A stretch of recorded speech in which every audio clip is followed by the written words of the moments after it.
जिला मुख्यालय कुल्लू से 32 किलोमीटर और मनाली से 8 किलोमीटर की दूरी पर ब्यास नदी के बाम तट पर दुहंगन नाले और जयधार की पहाड़ी के मध्य गांव जगत सुख स्थित है। यह ऐतिहासिक गांव है जो वर्तमान में मंझली बेड़, उजली बेड़, कायथ बेड़ और पुरोहित बेड़ में विभाजित है। हो सकता है किसी समय यह इसके ऊपर की तरफ भनारा और उत्तर की तरफ जयधार तक आबाद रहा हो। इसलिए एक कुल्लूवी कहावत में इसका उल्लेख इस प्रकार हुआ है, नास्त कोस्त ज्वारा बनारा ओंड दे चोड़ो धियाड़ा। अर्थात नास्त कोस्त जयधार बनारा को घूमते हुए सुबह से शाम हो जाती है।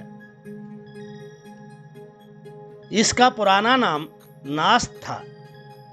वैवस्वत मनु ने जब मनाली से सृष्टि के पुनर्सृजन का काम आरंभ किया था तो उसने नास्त में ही पहली बार ग्यारह जलाकर यज्ञ करवाया था। यह गांव कुल्लू के पाल वंशीय राजा विहंग मणिपाल की प्रथम राजधानी रहा है। जनश्रुति है कि विहंग मणिपाल ने देवी हिडिंबा के आशीर्वाद से पीती ठाकुर को मारकर यहाँ अपना राज स्थापित किया था। विहंग मणिपाल के बाद विशुद्धपाल तक 12 पीढ़ियों ने यहाँ से शासन चलाया था। इतिहासकार चारोल बैल की पुस्तक में दिए गए नक्शे में इस गांव को जगचुक नाम से बताया गया है। हो सकता है कि किसी समय नास का नाम बदलकर जगचुक रखा गया हो, जो बाद में अपभ्रंश होकर जगसुख हो गया। यह भी माना जाता है कि राजा जगतसुख के नाम पर इस गांव का नाम नास्त से जगत सुख पड़ा हो। जगसुख का मतलब जहां सभी सुविधाएं आसानी से उपलब्ध हों और जहां रहना हर तरह से मुनासिब हो।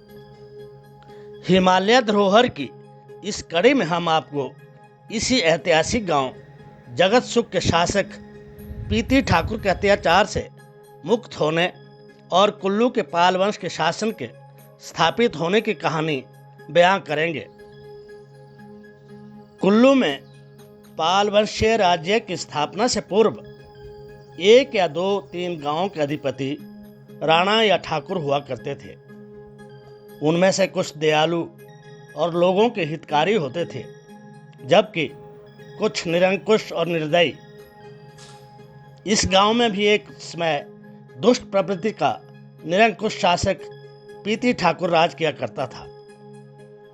उसके लिए अन्य कार्यों के अतिरिक्त गांव वाले बारी बारी से प्रतिदिन उसके घर दूध पहुंचाते थे, जिसकी वह खीर बनाकर पीता था।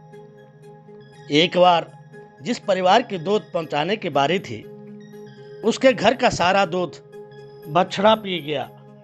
ठाकुर को दूध दें तो कहां से दें। उस परिवार में कुछ दिन पूर्व भी घर की स्त्री प्रसूता हुई थी। ठाकुर के क्रोध से बचने के लिए नव प्रसूता ने अपने स्तनों का दूध लोटे में डाला और अपने पति को ठाकुर के घर दूध पहुंचाने भेज दिया। ठाकुर को उस दूध की बनाई हुई खीर अति स्वादिष्ट लगी। जब ठाकुर को पता चला कि ये दूध नवप्रसूता स्त्री का है, तो उसने आदेश जारी कर दिया कि इसके बाद उसे प्रसूता स्त्रियों का दूध ही दिया जाए, अन्यथा ठीक नहीं होगा। ठाकुर के अत्याचार से बचने हेतु उस दिन के बाद उसे गाय के दूध के स्थान पर प्रसूता स्त्री का दूध दिया जाने लगा। जब भी कोई स्त्री बच्चा जनती, ठाकुर उसे पत्थर की बनी खुरली में पटक कर मार देता। वह पत्थर की खुरली अभी भी जयधार में देखी जा सकती है। ये एरिया जो पीती ठाकुर का बेड़ा था, इसी जगह से वो राज करता था पूरे इसमें। बच्चा इस उखड़ में कूट के उनको मार देना और उनका दूध दूह के उसके लिए रोज़ खीर बनाई जाती थी। आखिर पीती ठाकुर के अत्याचार से मुक्ति दिलवाने हेतु लोगों ने देवी हिडिंबा से प्रार्थना की। देवी ने उन्हें आश्वस्त किया कि चचौली मेले में जो भी गांव से बाहर का अजनबी युवक मेले में आएगा उसे जय देवा कहकर उसे अपना राजा घोषित कर देना, वही अत्याचारी ठाकुर का अंत करेगा। तो उस टाइम कुल्लू के राजा को जब राज्य दिया, माँ हिडिंबा नीचे जगतसुख रोड में घूम रही थी अपने औरत के रूप में। उसको वो राजा नजर आया, वो नीचे एक पत्थर पे, वो पत्थर शैल्या बीबी है वहाँ, उसके ऊपर सोया हुआ था। और उसको उठा के उसने बोला कि चल दादू हमने मेला देखने जाना जयधारा। जब जयधारा में हलाए तो उसको उसने अपने कंधे के ऊपर उठाया, कंधे के ऊपर उठा के फिर उसको अपने उस रूप में आई, वो क्या नाम करके उसने ये बोला कि तेरी नजरें घुमा, कहाँ तक तुझे नज़र आता है। तो उसने जो बात कही अपने कुर्ती सोने से लेकर राजदासन तक नजर आए, तो बोला यहाँ तक तेरे को राज मिला। जब भृंगमणिपाल मेले में पहुंचा तो लोगों ने उसे जय देवा कहा और उसे अपना राजा घोषित किया। फिर उन सब ने उसके नेतृत्व में संगठित होकर पीती ठाकुर का धावा बोला और उसे मार दिया। जयधार में पीती ठाकुर के घर के खंडहर अभी भी मौजूद हैं।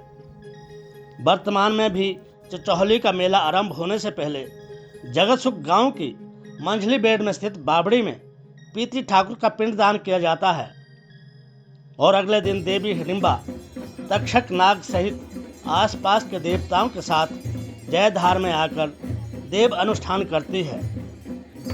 उसके बाद ही जगत सुख में मेला मनाया जाता है। प्राकृतिक संसाधनों से भरपूर ये गांव किसी समय धान की खेती के लिए भी प्रसिद्ध था। अधिक आय देने के कारण धान के स्थान पर अब सभी खेत सेब के पेड़ों से भर गए हैं।